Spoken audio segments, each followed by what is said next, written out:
BJP state leadership के जो old guards हैं, सारे के सारे नाराज़ हैं। ना उनसे कुछ पूछा जाता है चीफ मिनिस्टर चेंज होते हुए, ना टिकट में उनको तवज्जो दी जाती है, ना कोई संगठन के फैसलों में उनकी हिस्सेदारी रहती है। अनिल विज तो कह भी चुके हैं, रामविलास शर्मा कभी-कभी वो दिखाते भी हैं, इवन ओम प्रकाश धनखड़। अच्छा, ओम प्रकाश, एक इंटरेस्टिंग कहानी ये भी है, ओम प्रकाश धनखड़ जी और आपके एक बड़े भाई हैं एमएल खट्टर साहब, बड़ा प्यार है खट्टर साहब को आप दोनों से, और वो प्यार शो करते रहते हैं टाइम टाइम पर वो, राजनीतिक तौर पर। होना भी चाहे चाहिए, आपस में परिवार में प्यार तो चलता ही है।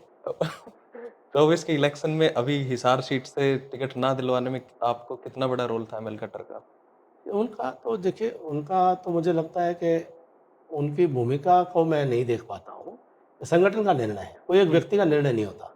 हुँ, अभी तो पार्लियामेंट्री बोर्ड का निर्णय है हुँ, और एक प्रदेश चुनाव समिति का एक ये प्रक्रिया है। हुँ। इस प्रक्रिया में कोई एक व्यक्ति निर्णय को प्रभावित कर ले, ऐसा मुझे नहीं लगता, और कोई कारण भी नहीं है कि वो जो ना चाहें कि भई मैं चुनाव लड़ूँ, और पार्टी ने जो फैसला कर लिया, अच्छा फैसला है।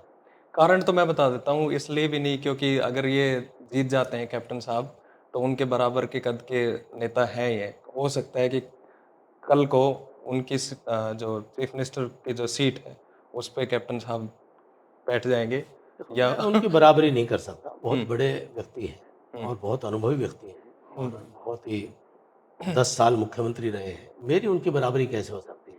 तो बहुत बड़ा व्यक्तित्व है, तो मैं उनकी बराबरी करने की सोचता भी नहीं। कैप्टन साहब यू आर रियली मॉडेस्ट।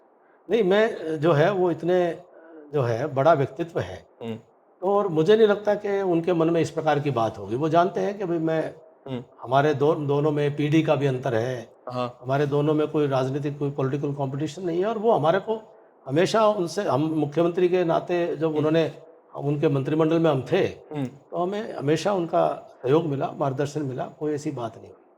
कोई ओके, बात होती थी तो हम कह देते थे, अच्छा, हमने कोई बात कहने में कोई कसर नहीं रखी। अब जो ठीक लगती थी हम कहते थे, पार्टी के इंटरेस्ट में, स्टेट के इंटरेस्ट में, नेशनल इंटरेस्ट में। okay. Since you were in the cabinet, how do you see ML Khattar's legacy of being a chief minister of this particular state for 10 years? Almost 10 years. I think he did fairly well in terms of many new initiatives Like, that we could take, sorry. uh, in terms of e-governance, Hmm, in terms of the transfer policy. hmm, One of the most lauded policy, hmm, which now other states are also adopting, hmm, is the transparent transfer policy. hmm. Haryana में transfer की एक मंडी लगती थी। Okay. राजनीतिक कार्यकर्ताओं का एक महीने के खर्च का एक ये जुगाड़ बना हुआ था, और सरकारी अधिकारी कर्मचारी इसका भरसक दुरुपयोग करते थे।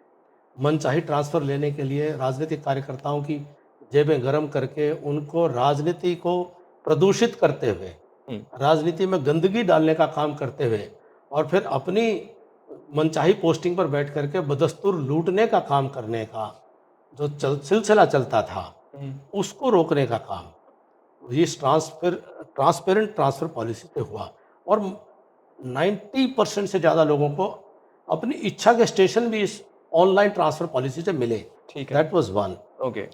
तो इसके अलावा जो बिना पर्ची, बिना खर्ची की जो नौकरियाँ हैं, मेरिट Hmm, बेस्ड जो जॉब है, hmm, hmm, ये अकल्पनीय था।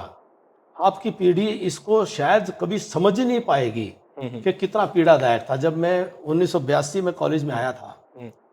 और कॉलेज से पास आउट कर गया था, हम कभी इस विश्वास के साथ पढ़ते नहीं थे कि हमें अपनी पढ़ाई लिखाई के दम पर सरकार, हरियाणा सरकार में नौकरी मिल जाएगी। बिल्कुल ठीक बात है। एक सिर्फ यूपीएससी पे भरोसा था, इसलिए यूपीएससी का पेपर देते थे। Hmm, पूरा विश्वास था कि कितना ही पढ़ लो, आपको तो चपरासी भी नहीं लगाएगा कोई। okay. इतना ज़्यादा बुरा वातावरण था।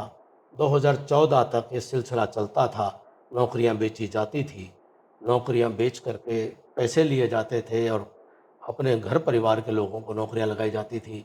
मेरिट को क्रश कर दिया जाता था, मतलब बड़ी क्रूरता से दमन कर दिया जाता था, Hmm, और योग्यता पलायन करती थी स्टेट से।